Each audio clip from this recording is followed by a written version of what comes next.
A big thank you to Jero for sponsoring today's video on Patreon. Syr Vondam, Sunstar Exemplar versus Ezio, Chainer, and Urg, surveilling a getaway glamour. I think should be okay to keep on top. We'll be able to flicker the helpful hunter with it and draw another card. Drew into Angel of Indemnity this turn. And Ragavan, Nimble Pilferer down on turn 1. So let's counter it with the helpful hunter. And the first commander to hit play is Ezio. 6 with nothing much in the graveyard at the moment. The first spell from Chainer is a Magus of the Wheel, wouldn't be completely against seeing that. A Chain of Vapor is going to return a non-land permanent to hand. So it bounced the creature here, was it? I can't remember. And in return Ezio goes back to hand. Decided to sacrifice the swamp in order to do that. And then the Chain of Vapor here bounces the wheel and sacrifice Spire of Industry. And Chainer, in my opinion, does the right thing, doesn't sacrifice a land, and just gets out Ezio straight away. So I think we are sticking with the plan of going for the getaway glamour. Go for both modes on this. And our opponent has a Fierce Guardianship in order to counter that one, so we've got Menace. Let's go into the right against this guy. Good to get him to use his Fierce Guardianship on something as bad as a getaway glamour. Then play Syr and Orb, so he wants to be playing lands out of his graveyard clearly. And there goes Crop Rotation, sacrificing yet another land, which allows him into a Riveteer's Overlook, so could have been worse. Gonti, Lord of Luxury for the Chainer player. Ragavan turns into the left. If he'd swung in at us, I probably would have thrown the cat in the way. And exiles another really good one in Life from the Loam, but decides to give him Life from the Loam back in order to cast it and grab the lands back from his graveyard. Yeah, I can see why he's doing that if he's struggling on lands, although he's got the treasure. I would have been tempted to leave that in exile personally. In fact, I'm almost certain I would have left it in exile. Ravenous Chupacabra, we had nothing to do this turn until that, so let's cast it. See if he's got anything else to protect his commander with now that he's at 6 cards in hand. Well, that does successfully go down this time. Taking our commander to the right again. Sneak attack for Chainer, and he does have a red held up. And shows us a combustible Gear Hulk. So he wins either way here. Either he gets to draw some cards or he gets to mill 3. And is also pointed at the Ezio player. Decides on milling. Shows a Bolt Bend, a Viscerous Seer and a Sulphurous Springs. That could have been a lot worse for him. And then the 6/6 has haste. And the Death Toucher can also swing into the right. So Ezio getting pretty bullied here, probably due to the fact that we've seen 2 incredibly powerful cards in Chain of Vapor and Fierce Guardianship. And then a Mystical Tutor, yep. I think we're right to target him. Anyway, he tutored for another tutor in Demonic Tutor. Might be Demonic Tutor for Toxic Deluge or something like that. So Demonic Tutors. And Thassa's Oracle. Is he seriously just going for a CEDH combo here in bracket 3? Yeah, he's one of those guys, isn't he? Okay, so he doesn't know the bracket system clearly. Alright, I was saying to the other players to eject, and one of the other players asked how you do that, and now this guy's spamming in the chat so that we can't speak to each other. So, yeah, quite the individual, this one. Hopefully the other players that don't know how to eject just decide to Google it. For anyone who doesn't know, it's / the word eject, and then a space and the username. And if the remaining players at the table all do that, then the guy will be ejected. This guy do it there. You need to put the / before the eject. And he's still going. This guy has got a lot of time on his hands. It's probably about the saddest thing you can do, this. I mean, I just wonder what he wants to actually achieve here. Some kind of petty victory in his own head. Like, all that's going to happen is all the other players are going to ban you and then no one wants to play with you anymore. It's not exactly a real victory, is it? So, yeah, very, very strange. Okay, instead of voting to eject, he's decided to quit this guy, which really, really annoys me. That means that you're giving in to people like this instead of standing up against them, handing them exactly what they want. Yeah, he stopped for a minute there, and then as soon as he saw the eject prompt, there we go, successfully ejected, so no win for you. dickhead. Alright, okay, but then this guy decides to quit anyway. Alright, well, we'll try again, shall we? This is Magic Online. Alright, let's try again. Syr Vondam versus Grand Arbiter Augustin IV, Nikya, and King of the Oathbreakers. We don't have double black for the Signing Blood, but hopefully I can surveil something on top. If we can get into that second black, we might be okay. You have a Maya into turn 1 Llanowar Elves. Got a Thought Vessel at the very least, even if we don't get into the second black anytime soon. Alright, there's Cabal Coffers. It's too good to throw away, so I'll leave it on top. We do have another black player that might get down Urborg, but we're not seeing this sorcery cast anytime soon, unfortunately. We've at least got turn 2 plays to make though. It's noteworthy that the Yavimaya can make the Cabal Coffers tap for green at least. Skullclamp with nothing to equip is always a strange one. The Mana Dork swings into the right. The Restoration of a Ganjo will search for a Plains to start off with. Another Mana Dork in Findhorn Elves. Llanowar Elves swings into the left this time. Dauntless Dismantler has artifacts comes in tapped, and then it can destroy a bunch of artifacts as well. So luckily we've got the Thought Vessel in already. I think we're going for the Callous Blood Mage, and then we can hold up Ephemerate if we don't like what we draw into. And a Wall of Omens, so yeah, just hold up the Ephemerate. With the second chapter on this, he decided to discard a land and reanimate it, then casts the King of the Oathbreakers. 2 commanders in a row, Nikya of the Old Ways this time. I'm wondering if it's going to be worth going Swords to Plowshares instead. It depends on if we see the commander here for 3 in a row, because I'd preferably get down Syr Vondam before we start going for Ephemerates onto stuff like this. Then again, we do want to be hitting lands. Apparently does not have a 4th land, so that is Empyrean Eagle.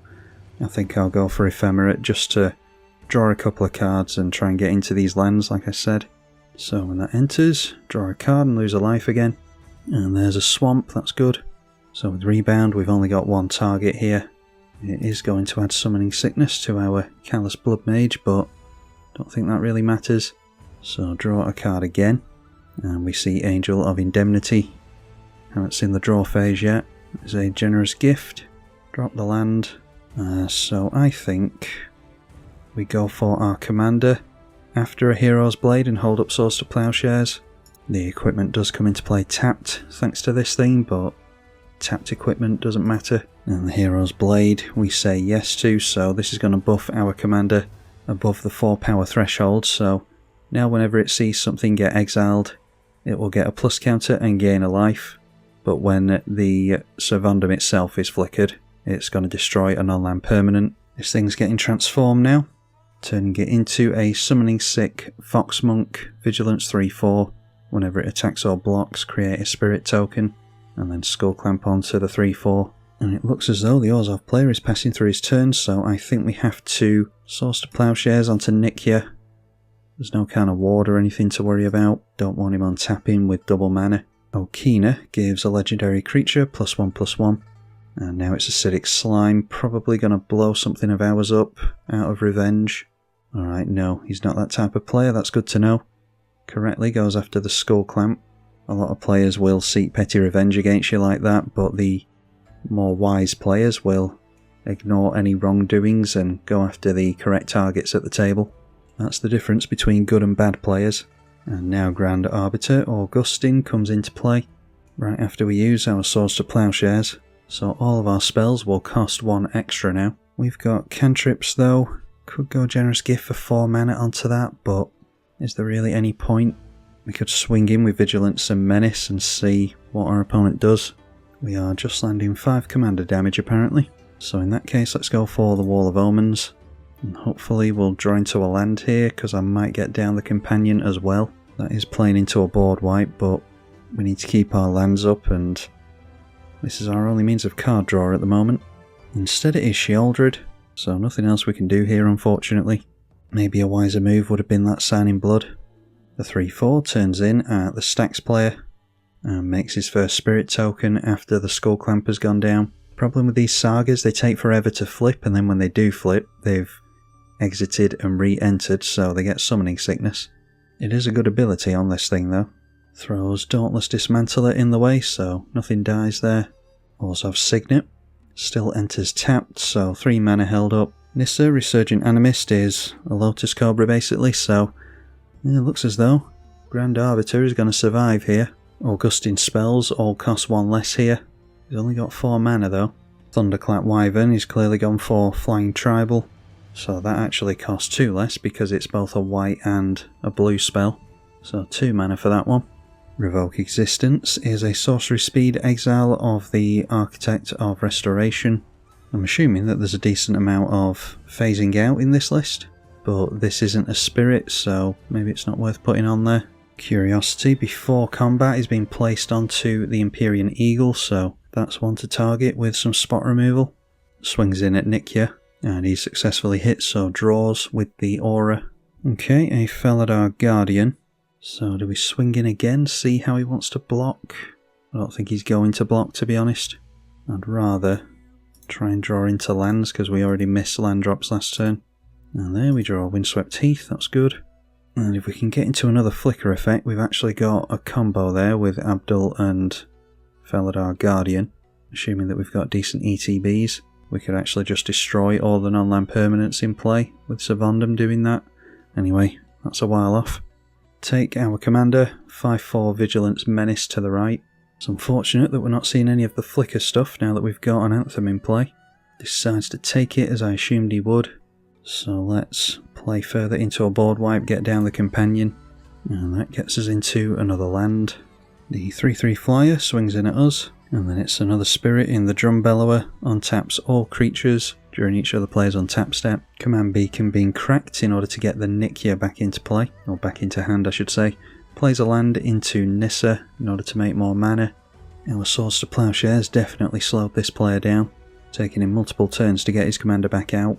But there is Nikya back into play again with 6 mana available, and shows us Urabrask, going to bring our creatures in tapped, as well as provide himself with haste, so see how he swings here. Turns into the right, as I think he should be doing. Takes the Urabrask in there as well. He decides to take the damage and go down to 18. And then it is whatever the hell that is. Oh, that's a shy. So whenever an opponent plays a spell, put a plus counter on it. Comes into play tapped, thanks to the Praetor. Then dove in for only 1 mana. So prevent all damage that would be dealt to you by a target permanent if he wants to minus down on this. But he's making our artifacts, instants and sorceries cost even more. And goes after our commander, so how is this worded? Yeah, it just prevents all damage dealt to and by it, so there's no point even swinging in with Syr Vondam. It will dodge something like a Chain Reaction or a Blasphemous Act at least. Anyway, Circuit Mender is going to cost us 1 more. I think we need to get our Shockland into play here to start making Cabal Coffers more relevant. I'm not sure if we need to shock it in or not though. We'll make 4 mana to the Coffers, plus another 4 is 8. And what are we casting?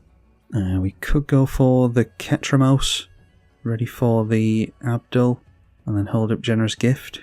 Generous Gift likely going on to this, so yeah, let's shock it in. Although saying that, does the Cabal Coffers make the mana a bit weird, so we can't hold up Generous Gift? Yeah, I think it might. I don't really want to switch off the tax for our opponents, so let's instead go for the Ketramos. Puts the first plus counter on a shy. I'm just assuming no one's got a board wipe. Hero's Blade is one of the better equipments in the deck, so we can say no to this in order to keep the buff on Syr Vondam, which we're not seeing the benefit of, unfortunately. Oh yeah, I'm immediately forgetting about the Planeswalker. We couldn't afford Circuit Mender or the Generous Gift anyway. So, again, we're just having to sit back and not do a whole lot. This is what Stacks does. The Flyer's heading in down the middle, so he's not really bothered about holding back blockers apparently. 14 mana being tapped out into Nikya. And there's a Vorinclex, going to be a 6/6 Trample Haste that adds a bunch of plus counters. No plus counters, but Atali Primal Storm instead. Vorinclex going to be good against any more Planeswalkers that decide to hit play as well. So Nikya into the right again, just going straight for the life total, ignoring the Dovin. Exiles the top cards with Atali.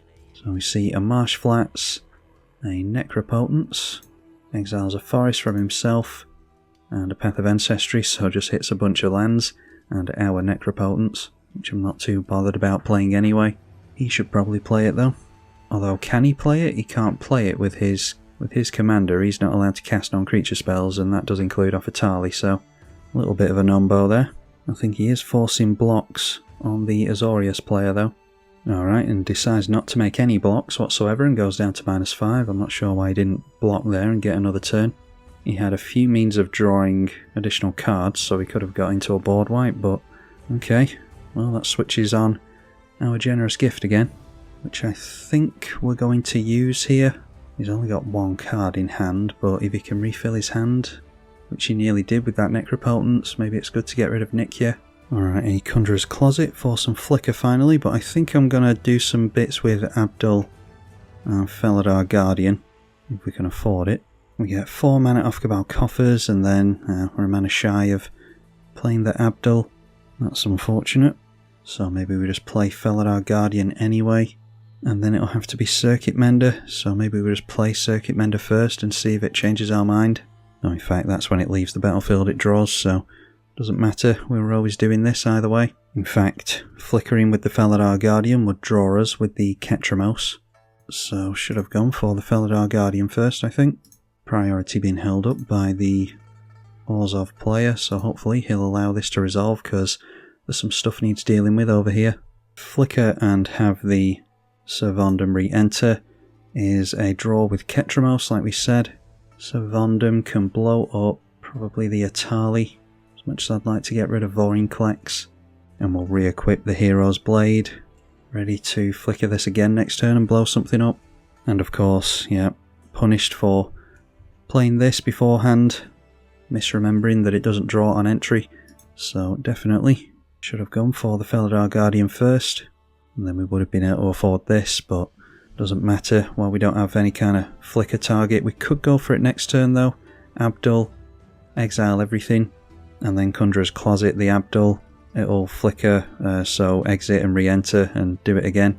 It's not infinite, but it gets us a lot of ETBs and refills our hand potentially, so that's loosely what we're aiming for next turn, assuming that there isn't a Wrath.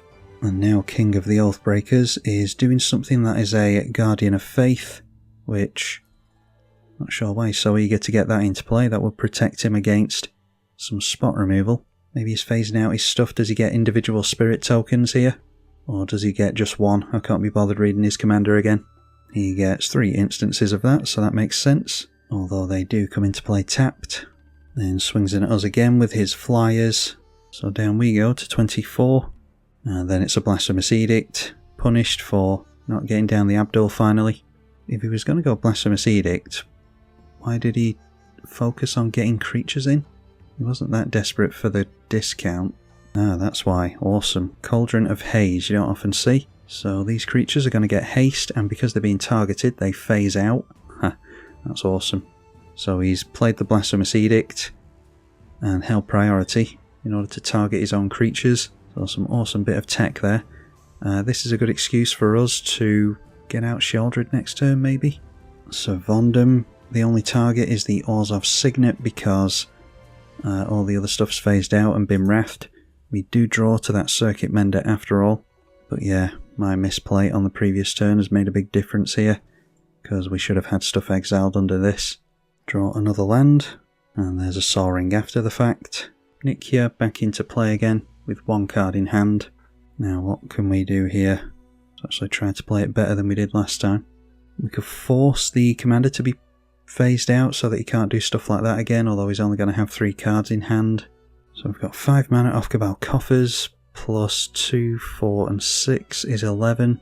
Do we just set up a bit of a board again? Get down our commander again. We're missing instant speed flickers, unfortunately. I definitely re-equip the Hero's Blade. This thing is an auto-include in this deck. And then if we want to go Conjurer's Closet, we're only going to have a couple of mana. So let's just go for that. And this is at least a bit of something that we can do every turn, assuming that it doesn't get removed. But we've just been 1 mana shy on most of our plays this game. Can't hold up the Anguished Unmaking. So Conjurer's Closet going to flicker the commander and blows up the Sol Ring. I'll leave Nick here alone when it's only got 1 card in hand. Re-equip the blade, as we always will. So we've managed to remove 3 mana from them at least, which hopefully will make a difference. And a bunch of stuff phases back in. So he gets a load more tapped spirit tokens. See if he's got Moonshaker Cavalry in his hand or something like that. Actually, I don't think he can afford it anymore. Surveils a Culling the Weak into the graveyard, which suggests that he doesn't have anything really big in hand that he wants help casting. So that's a no to the Moonshaker. He's going to keep focusing on us, I have to imagine. Yeah, takes everything he can in us apart from this, which is on the ground and will die. Does mean he's not going to be able to block us though, unless he gets more creatures in. Oh, this one's on the ground as well, so we might as well block the 1/1. And then a tragic slip because a creature died, so could have got away with not doing that, I suppose, but not often you see tragic slip in Commander, even though it is decent removal. It's going to be a while before we mass reanimate with Sheoldred, so we'll put our Commander in the command zone. We need a Wrath of our own, really. Put 2 cards in hand with double mana for Nikia.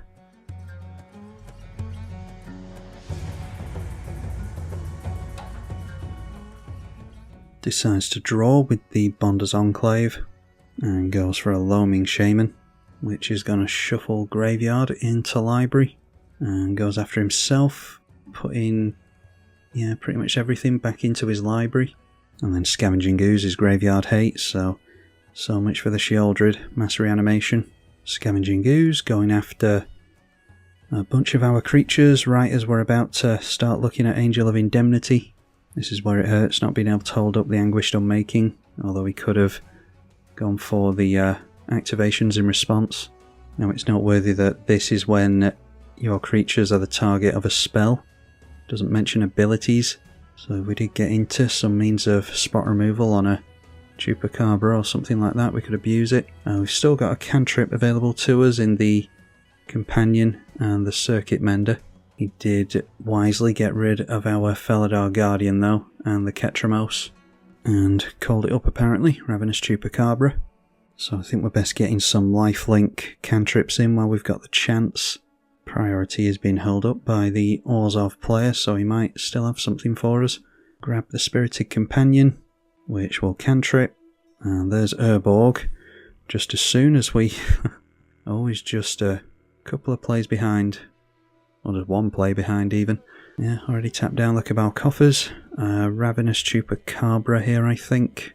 And again, we're just 1 mana shy of the Anguished Unmaking. So see if he can phase out his King Oathbreaker or not. Looks like he's got something. Maybe it was spot removal for the Chupacabra. He decides against it, whatever it is. So we'll go... This can't be equipped, can it? Nope, 4 to equip, so straight through to the end step. And we'll Ravenous Chupacabra on another creature as well. Get rid of his Drum Bellower so he can't do any untap stuff. If he wants to swing into us now, then he's not going to have his creatures untap. I think I mentioned him tapping into us previously and having to worry about swing back. I forgot about Drum Bellower untapping his army. In comes the Commander again. And yeah, just taking half of our life total. Although we've got lifelink, so that will negate quite a lot of it actually. Only taking 4, so only down to 18. Draws with the Enclave again, and shows us Alexios, no idea what that does. Attacks each combat available, can't be sacrificed.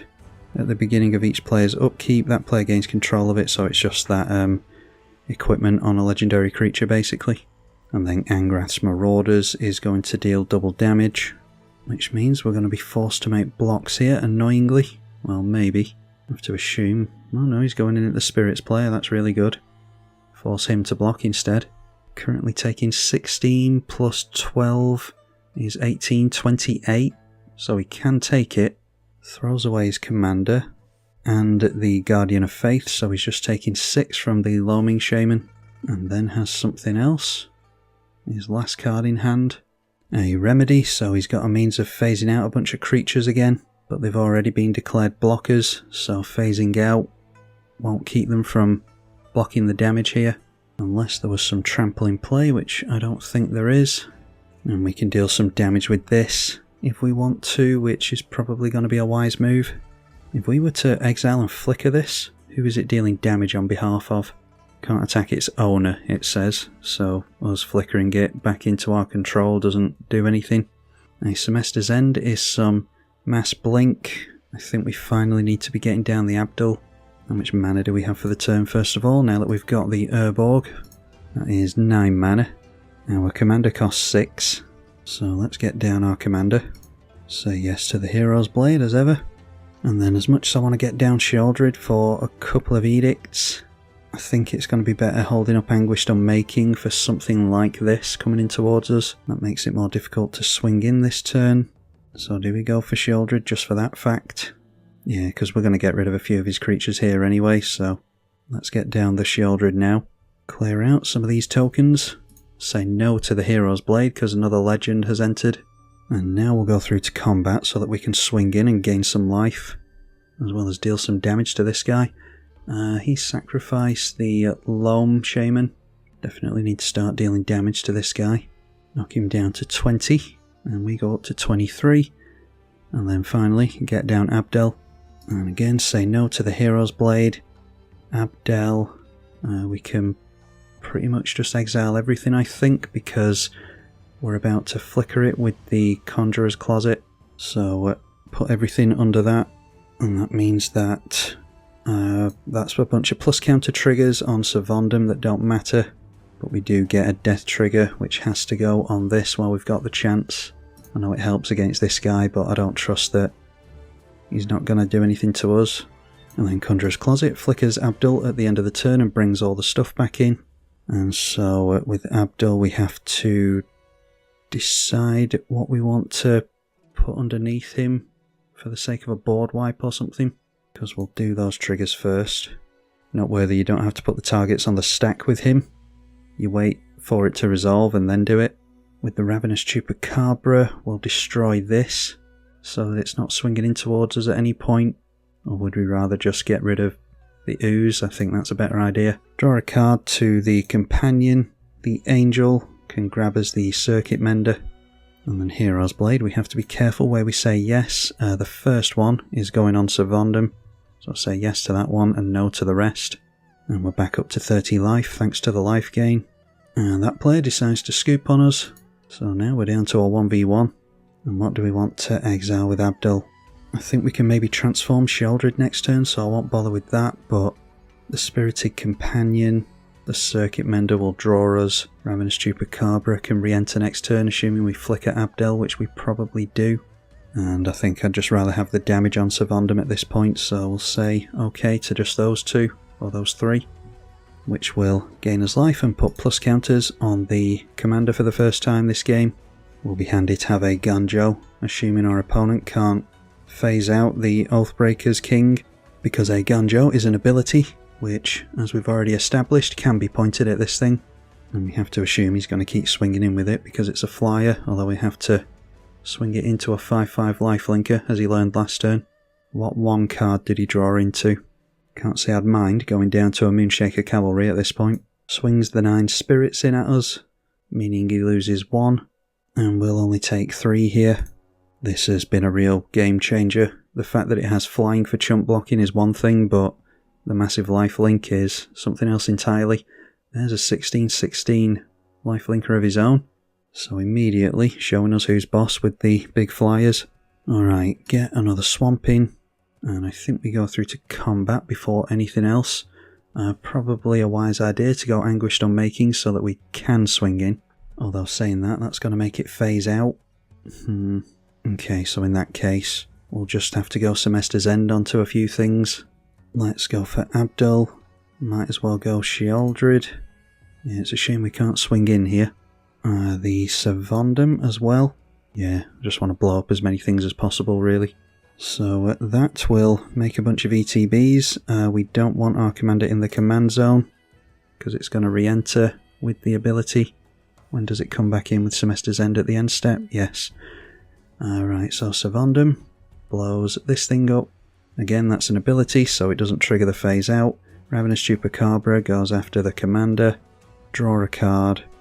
Gain 2 to the Circuit Mender.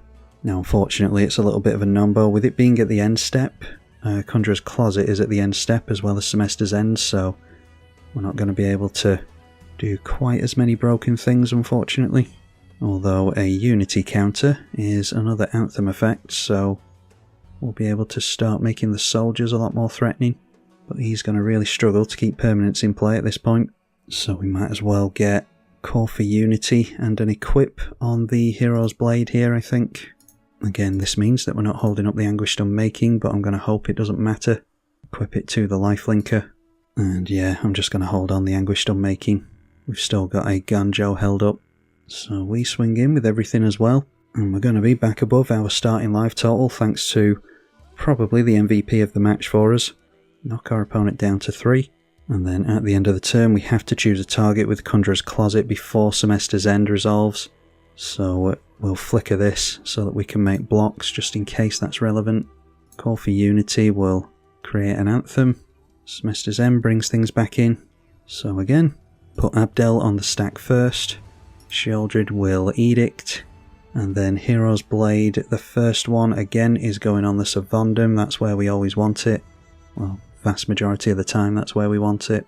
So let Abdel resolve and put Ravenous Chupacabra, Spirited Companion, Circuit Mender underneath there. And again we might transform Sheoldred for some targeted spot removal, so we won't hide that under Abdel. But draw a card when the Circuit Mender leaves play. Plus counters on Syr Vondam as well as life gain. So we're up to 45. And there's Felia, going to be far too slow I think at this point. But we will flicker the Angel and get ourselves another land. As well as another life and plus counter with the Commander. So let's see if he's got a Wrath. Although a Wrath wouldn't help him at this point thanks to the Abdel. Keeping creatures in reserve. So yep, decides to scoop there. The client won't show us what we were drawing into.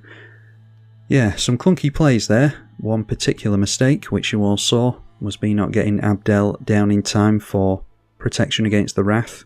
But it panned out well for us in the end, regardless of if we win or not. I'm glad that we got to see the interactions and how difficult it is to deal with once we start getting lots of ETBs into play and really controlling the board. That was an awesome looking Spirits deck. Unfortunately, he didn't manage to keep hold of his Skull Clamp, or I dare say we would have gone down a lot sooner. Hopefully you all enjoyed this Syr Vondam game. As always, if you want to see more from it, then you must let me know in the comments section. Massive thank you to the patrons for their financial support. You can support me yourself via Patreon as well if you like. The link is in the description below. Gets you video dedications and your name in the credits, as well as some other cool stuff. I'm tribalkai. Thank you for watching.